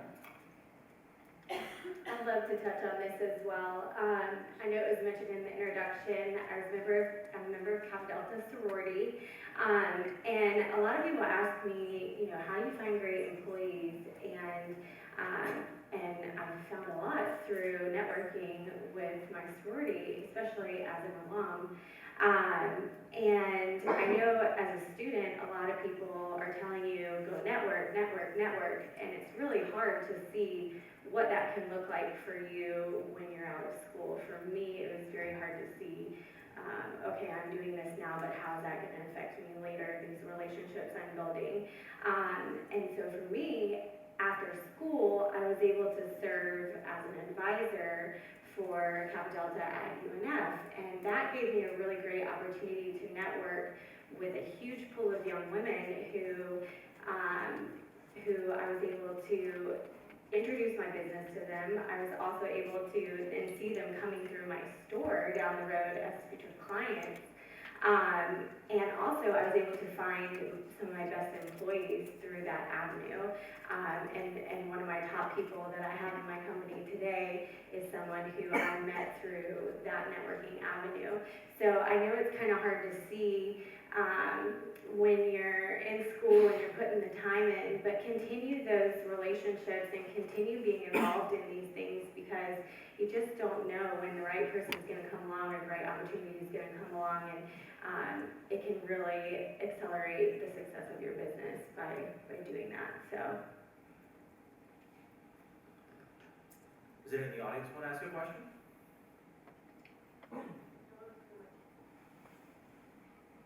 Rana Akbir asked on Twitter if you ever find that the fact that you're still young ever affects your interaction with people when doing business. Yeah, when I was 27, somebody said to me, he said, "Oh, it's a great age to be 27 because you're old enough to be taken seriously and young enough to do anything." So, yeah, if you're too young, people won't take you seriously, and sometimes you show your age when you are, like, because people have different perceptions, like, hey, he seems really this, or she seems really sure, this and that, and sometimes you'll just all of a sudden, without, obviously you don't know it, but you show your age by saying something that shows you an experience or whatnot. And then as you get older, you know, into your late 20s, you start to, the adrenaline that would keep you up all night to keep working, and that kind of stuff starts to dissipate, so you physically can't do what you can do earlier. So, I don't know if that answers your question, but the idea is that you really want to use your youth, so it's not wasted on you, as the phrase goes. I would say that, you know, just be mindful to spend your 20s figuring out everything you don't like. That is more important than everything you do like. Because a lot of people invest a lot of time into a venture, into a project, into a career, only to realize they hate it. And they get a lot further than you think they will before they can finally admit to themselves, you know what, I don't like this. This isn't what I want to do with my life. So I say, like, I mean, if you can get involved with as many campus organizations as you can, do it. Like, well, you don't like it, you just split. Like, you know, they're not forcing you to show up. So, you know, don't do it. And then, you know, do as many internships as you can. Try everything you're interested in so you can figure out what you don't like while you're early, while you still have the time where it costs you nothing. And it really will carve a path for you in determining like what you're really passionate about. And it might be mindful that there are like VCs out here. I know people working at VC firms and they're like in their early 20s. So, I mean, if you're skilled and you learn these things about yourself early enough, you challenge yourself to learn these things, somebody will take you seriously. It might not be the person in front of you right now, but you're just gonna have to keep knocking on doors until you find one that opens or build one yourself. Being young also is a huge advantage when you're trying to acquire advice, because so many people are interested in helping you find your goal and move your business forward. And being young, it's almost endearing in a way. So you can get meetings with people people that would usually cost $200 an hour if you were to pay for their advice. So utilize the fact that you are young to get information, because people are much more open to it opposed to maybe when you're older, because they almost wonder like, have you not figured this out already? So being young, definitely ask a lot of questions, because you'll get a lot more answers than you realize. I'd like to add to that. I'd say being young does have its advantages and its not so sweet points. I've been in situations where I needed to sell something, and just the person that was across from me just wouldn't take me seriously just because of how I looked, my age. But at the same time, what you have when you're young is you have energy and you have time, and you typically don't have as many obligations. You may not have kids, and even if you do, you still have a lot of energy, and I think that's just something that is useful to you, and take advantage of that. Take advantage of the fact that you can stay up later. My last roommate was in her mid-30s, and she couldn't stay up past 10 p.m., and I was grinding. And those extra hours you get are, I think they're also useful. And you can use your age also to your advantage. My co-founders are old enough to be my grandparents, and that is a very interesting dynamic now when I go to a meeting, because they're like, whoa, who's this dude that has these guys behind him? And they do take you seriously, so you can make it work for you even if you're young. Well, I think based off of part of the answer that you just gave, Larry, namely about not having to have kids, Carrie, would you mind expanding on your work-life balance now that you have two young kids and you have to travel so much? Yeah, absolutely. I can definitely agree with the fact that if you put an idea into the works when you're young, you do have that energy. And yes, as I am now over 30 and have two small children, my energy is far less than it used to be. But I will tell you that when I'm up at 2, 4 a.m., middle of the night, doing feedings with my kids, my small child, I'm on email and I'm trying to get things done. So no matter what, you'll find a way to do it. Your business is your baby. It is a baby. It was my first baby before I had kids. So it is something that you still will find the time to make it work. But you might not have the energy and be able to stay up all night, or you are up all night just for other reasons.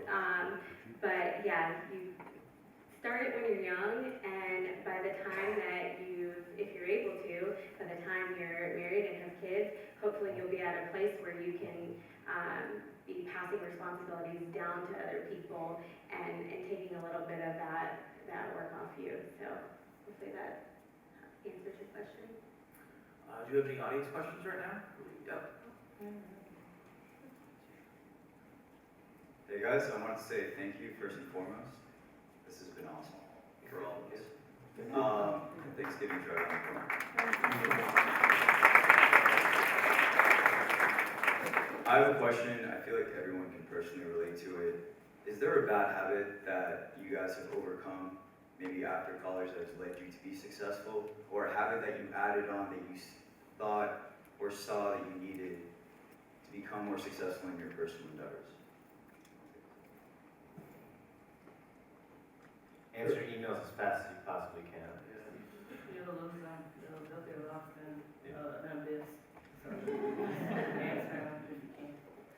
Oh, never say no. Just don't answer. If you want to say no, just don't respond. Seriously, that was taught by another FSU teacher, Paul Cohen.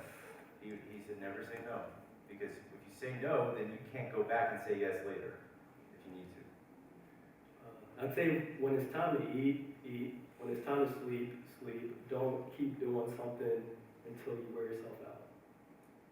I think for me, procrastination I have an odd relationship with it.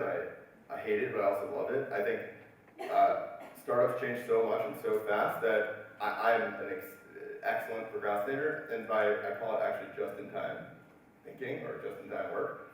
things change so fast that when you wait till the last minute, and then you still have to do something, not only do you get insane focus, or I get insane focus from like a have to do this, but also it eliminates like 50% of the things that I would have done and no longer needed.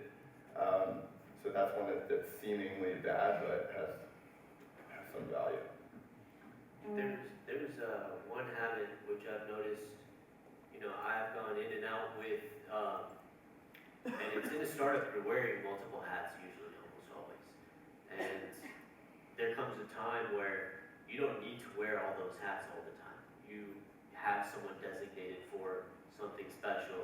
So sometimes it becomes a weird transition for you because you're not used to that. You're used to being CBO and CEO and sales and this. So now you have a sales guy, and then you find yourself micromanaging this guy all the time. So that's a transition that you need to be aware of. It exists, and it's a common problem, and it's what causes a lot of confrontation between founders and people who are working for you, your employees and stuff. So micromanaging is like a bad habit, and I caught myself pretty early, because I'm guilty for that too. So I caught myself pretty early, and I just had to sit back, let my guys take care of it. They came through, and you realize, like, you have a good team, if you are with the team or if you assemble a team. So that is definitely a habit that's, needs to be mitigated along the way. I think learning how to say no to some things, not reading email, but being able to, because, if you say yes to everything, what does you know mean, right? Like, a lot of times, I think entrepreneurs just naturally tend to be overly ambitious, and we tend to overextend ourselves and we all think we're like Superman or Superwoman, and we can do it all. But, a lot of people will approach you about opportunities that, they seem like good opportunities on the surface, but they end up being like pains in the ass later. And so you really have to vet those things out and take your time with them, and then don't be afraid to say no. You have to know your worth. You have to know, what, your company's valued at, like what your time is valued at. And, you really need to, prioritize not just your business, but your quality of life, right? Like, you just can't say yes to everything anymore. And, a lot of times, especially, I find that female founders often have a hard time saying no to a lot of opportunities, and you just have to tell them, like, no, sorry. Have a good day. Nothing I'd say is know why you're doing what you're doing, and always keep sight of that, because that's something that can guide you. Do we have any questions on we do, all right. Have you ever been in a situation where you had to compromise your values, and what did you do in that situation? Sorry, I have a quick one on this. There's a corrupt indirect boss I had in New Orleans, and he worked for the university, and I called a mentor of mine, and I asked him, what do I do? Basically, he described that Louis Armstrong was forced to go on stage sometimes when he didn't want to, or else he'd be shot. Like, the gangsters were very, very controlling about his career. And to the point that, corruption is so rampant that we put in God we trust on the dollar bill. So, it's a very difficult thing when you get to the point where whether or not your integrity is going to be compromised. But I guess the only thing that I can say to it, like what to do, is just you gotta trust your gut, because that will always lead you in the right direction. Do we have a question over on the right side? Hi, thank you guys for coming out and spending your time. I'm Seth, and I'm from Hey, New Seth. Orleans, so probably at that point, I'd like to talk to you after about that. But anyway, considering some of the points y'all mentioned earlier, I've heard all the arguments, I've had them 100 times on, okay, we're looking at graduation in May. Do I go take that job in a new city, whether it be a startup or corporate, get that experience, the networking, the capital, pay off your loans, all those positives. There's a lot to list versus the lifestyle of maybe starting a business right after school. what do you say to that point? You know, someone that's already has a plan, really committed to maybe getting into that business, but has to face the reality of all these other things, being torn to take that job, so, I'll jump in for this one. You have to pay the bills, so I recommend following your gut, but you also don't want to be unemployed if you have the opportunity to be getting that experience, and you might be able to still work on your project on the side while making money and doing that. Sometimes you can do both to an extent, to a certain point, and then you have to make that decision. But getting out there, and you might end up making connections with people you would have never ever dreamed of, or learn of a new need that you didn't realize was there. You don't want to just like sit at home or sit and be like, I'm going to create this great thing, because you could be out there making money and be exposed to other potential opportunities out there, but then still work on that project on the side until you reach that breaking point of where you can actually quit your job and go and doing your project full time. So again, follow your gut. It depends on it's all and variable. to that point, don't you agree that if you make that move though, next thing you know, it's 5 years later. I mean, it's a hell of a lot harder to get out of something when I've got $50,000 paycheck and I've got a mortgage now and I'm in this new city and I've got these new connections. I'm gonna have a tough time backing away from all that to go and, It's not, because You know, the job maybe sucks. just jump You're not gonna have an issue with quitting. I think you've already got your answer. You you got the for answer. confirmation, but all right. Go live with your parents, go live with your I mean, parents. here's the thing, like, I mean, my answer with that was gonna be, are you independently wealthy? If you're rich, then do whatever you want. But, I mean, if you don't have, because what happens is, and I've been in this position with one of my ventures before, like, you know, you wanna quit your job, and you hate your job, and like, I'm a crappy employee, guys, like, I'm not good at working at other people, because like, all I'm gonna think about all day is like, my venture. Like, I'm gonna sneak off on coffee breaks, I'm like writing my business plan in the corner, and I am thinking about, like, I'm jotting down notes in meetings. I'm obsessed with my ventures. I'm absolutely obsessed. So, you know, I think if you are truly an entrepreneur at heart, you know, one, you're gonna have to do what you gotta do. Like, even if I have to take a job tomorrow for my business to sustain, then that's what I'm going to do, because it's a priority over everything. So sometimes you need to humble yourself and realize that, like, you know, I not only have to take care of myself, I have to take care of my bills, I need to, you know, be responsible. You know, oftentimes people have to take care of their families, even if they don't have kids. And that, you know, there's a lot of unexpected expenses when it comes to a business. Oftentimes you're making enough revenue to cover all your bills and to be a little profitable, but you don't have enough to pour into marketing. So your business becomes stagnant because you don't have that discretionary income, and that comes with the job. And sometimes it takes you a little longer to get it off the ground, but it doesn't matter. It's not, I mean, even if you fall on your face, you're still moving forward, right? Yeah, I mean, there's no shame in getting and utilizing support from your family and from your organizations like the school and all that sort of stuff. Nobody's gonna be like, oh, well, they lived in their parents' basement, so they were able to start a business. I mean, nobody cares about that. So like, you may take an ego bruise to go live with mom and dad, or, you know, whatever, but there's no shame in being supported by people who wanna take care of you. I just wanted to say that I did work in a corporate job for a while before opening my own business, and for me, knowing that I had something to fall back on, knowing that I had a degree in accounting where if my business didn't work out, I could go back to that. That gave me the confidence to move forward with my idea, because I knew, okay, here I am, you know, I've been able to be successful in a corporate career or whatever career path you may choose initially. I knew I could be successful there. So going into starting my own business, I knew, okay, I have the confidence to do this because I know if for some reason it doesn't work out, I have something great that I can fall back on. So I think having that something stable that you know you can fall back on can really help you move forward with your idea too. One last thing I'll say is I know a lot of entrepreneurs who went straight out of college and they've only been entrepreneurs for like the better part of their 20s, now they're in their early 30s. And some of them now, you know, they've had a lot of failed ventures and it happens to all of us. Now they're having a really hard time trying to get a job. because they have nothing to fall back on. Like, I mean, it's hard to explain to the employer. You know, I was pursuing my dreams for all of my 20s, and I don't have any work experience, right? Like, you do have work experience, but it can often be hard to quantify. Like, I built all of my apps while I was working for IBM. So IBM was paying the bills, IBM was financing my apps. And I'm okay with that, you know, and now, like, going back on it, if I ever have to go back to work at some point, I'm a former IBMer, and that, you know, that holds up all over the world.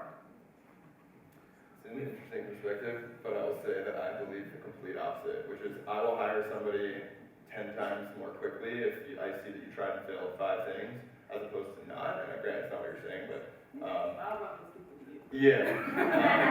I think that if you build a business and it fails and you can't convince anybody to hire you, that is going to be the easiest thing you ever have to do in your life, right? Like, you can't convince somebody to give you a job, then you shouldn't be starting a business in the first place, because that's last on the list of challenging things that you face in building a business. And I don't know if this is in between what you guys are talking about, but Ellis Marcellus, who's Winton's father and all of his brothers,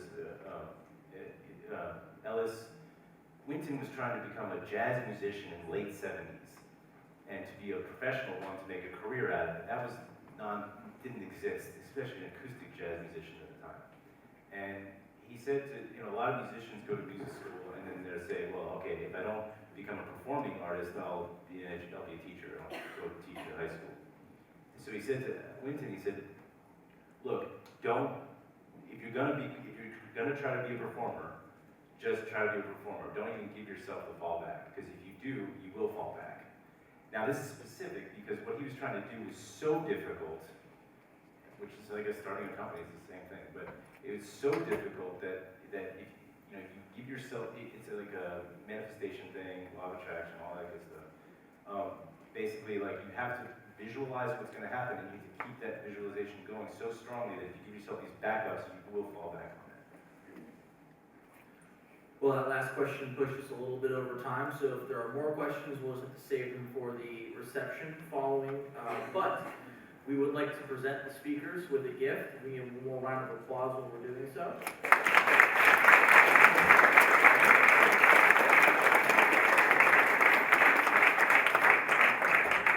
And we're also going to have Wendy plant back to the stage, so thank you.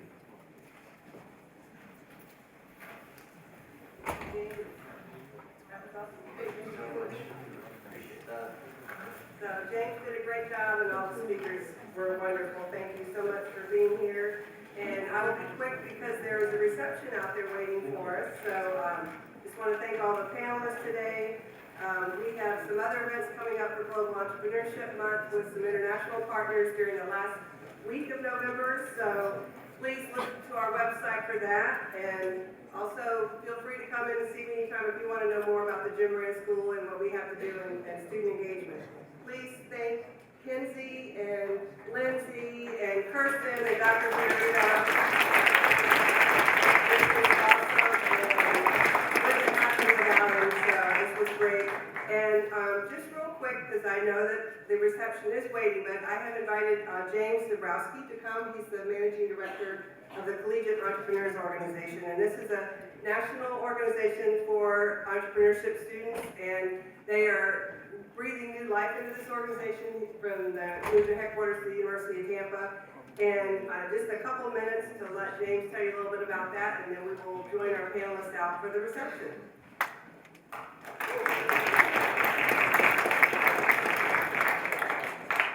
Good afternoon, everybody. So, as Wendy said, my name is James Dabrowski. I'm the Managing Director for the Collegiate Entrepreneurs Organization. And just by show of hands, how many of the individuals in this room are looking to start a business at some point in their life? So, excellent. The reason why I drove up here today is very simple. First, I wanted to kind of breathe a little bit of life into the CEO Club on the Florida State University campus. All of our CEO clubs, we have about 250 across the United States, have ebb and flows, and each and every one of you should be a part of this amazing organization. I want to talk a little bit about what CEO does and our overall mission, and we'll go from there. Primarily, CEO has about 250 chapters in the United States, and we have 3 programs internationally. We represent all 50 states, and we host one national conference and competition. So we have the pitch competition and the national conference, and then 5 regional events. And the reason why I talk a little bit about events, and that's the first thing that I bring up, is because every single one of our speakers, or at least half of the speakers today, spoke about attending a pivotal event in their lives, and that changed the direction towards entrepreneurship. I stand before you today as a product of that. I was a student at the University of Tampa. I was a 2-term president of UT Entrepreneurs, which was their on-campus CEO club, but prior to that I was lost. I did not know what I wanted to do. I knew that I wanted to be an entrepreneur because my family were all entrepreneurs, but I didn't understand why I felt like I didn't fit in. And what I realized was I was just not spending the right time with the right individuals. So a CEO chapter is a group of individuals that are driven, they're dynamic, and they know that the other individuals in their room are going to be founders. They're going to show support for one another, and they're going to help them achieve their goals. So the message that I want to leave you with today, and I don't want to take any more of your time than that, is that it is possible. Each and every one of you can be a founder, you can be a success, and you can do it while you're in school. So thank you very much for coming out to this event. I applaud all of you for sticking around to the very end, and I'm looking forward to networking with you outside. And I'm going to turn it over to Yeah, I went to UL for undergrad. I went here for business. Okay.